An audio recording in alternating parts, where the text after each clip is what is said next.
കൃപയുടെ വാസസ്ഥലം കൃപാസനം.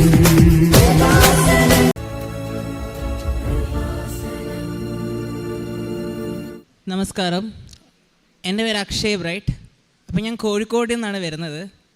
അപ്പം ഞാനിവിടെ വന്നിട്ടുള്ളതെന്ന് പറഞ്ഞു കഴിഞ്ഞാൽ എനിക്ക് വേണ്ടി എൻ്റെ അമ്മ മാതാവ് എനിക്ക് ഒരുപാട് അനുഗ്രഹങ്ങളും ഒരുപാട് കൃപകളും തന്നിട്ടുണ്ട്. അതിൽ മെയിനായിട്ടൊരു കാര്യം പറയുകയാണെങ്കിൽ ഞാനിപ്പോൾ നിങ്ങളുടെ മുന്നിൽ നിൽക്കുന്നതെന്ന് പറഞ്ഞു കഴിഞ്ഞാൽ ഫസ്റ്റ് ഇയർ MBBS സ്റ്റുഡൻ്റ് ആയിട്ടാണ്. നമ്മുടെ ഗവൺമെൻറ് മെഡിക്കൽ കോളേജ് എറണാകുളത്താണ് ഞാനിപ്പോൾ പഠിച്ചുകൊണ്ടിരിക്കുന്നത്.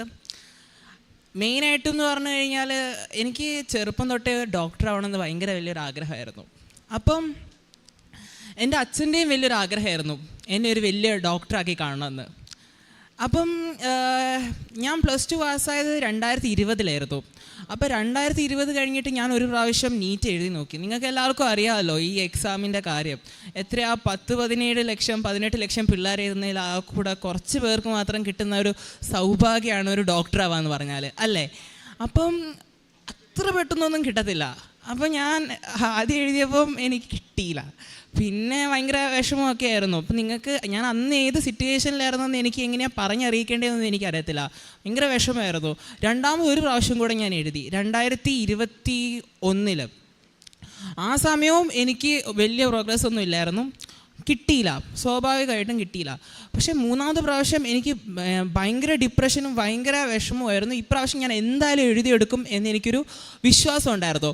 അങ്ങനെ ഇരിക്കുകയാണ് എൻ്റെ വല്യമ്മച്ചിയൊക്കെ എൻ്റെ അടുത്ത് പറഞ്ഞത്, അക്കു കമോൺ, എന്താ പറയുക, ഇവിടെ കൃപാസനം എന്ന് പറഞ്ഞൊരു സ്ഥലമുണ്ട്, അവിടെ പോയി ഉടമ്പടി എടുത്ത് പ്രാർത്ഥിച്ച് നടക്കാത്തതായിട്ടൊന്നുമില്ല, വാ നമുക്ക് പോയിട്ട് പ്രാർത്ഥിക്കാമെന്ന് പറഞ്ഞു.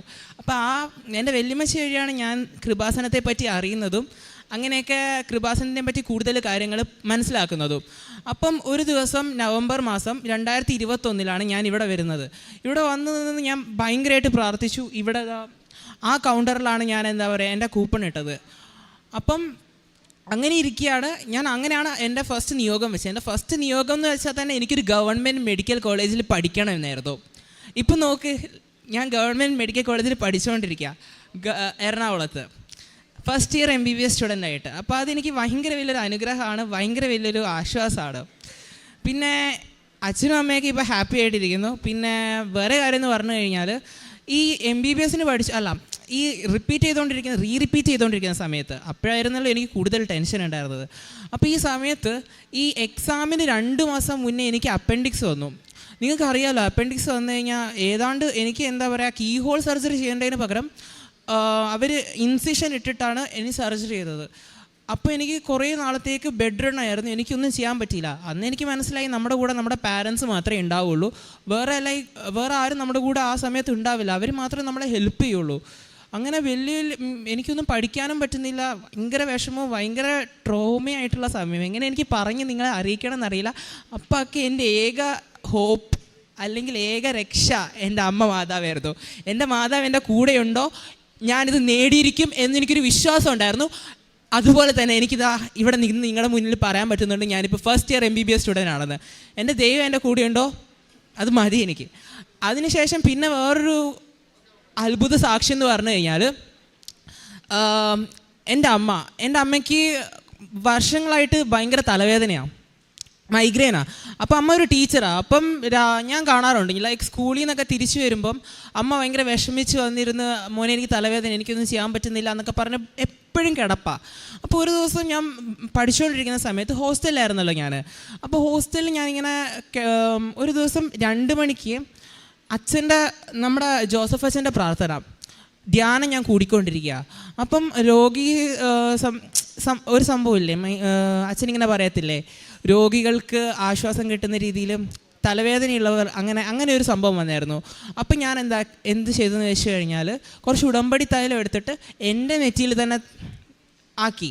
എന്നിട്ട് എനിക്കറിയത്തില്ല, ഞാനങ്ങനെ കരയാറൊന്നുമില്ല, പക്ഷെ അന്ന് ഞാൻ ശരിക്കും കരഞ്ഞ് ഞാനങ്ങ് മുട്ടുകുത്തി നിന്നങ്ങ് പ്രാർത്ഥിച്ചു, ദൈവമേ ആ പാവത്തിന് ഈ തലവേദന കൊടുക്കരുതേ, എനിക്ക് തന്നോ പ്രശ്നമല്ല, കാരണം ഞാൻ അത്യാവശ്യം ചെറുപ്പമാണ്, അതുകൊണ്ട് എനിക്ക് അത് താങ്ങാനുള്ള ആരോഗ്യവും ശക്തിയും ഉണ്ട്, ഒരു തലവേദന ഒന്നും എനിക്കൊന്നുമല്ല.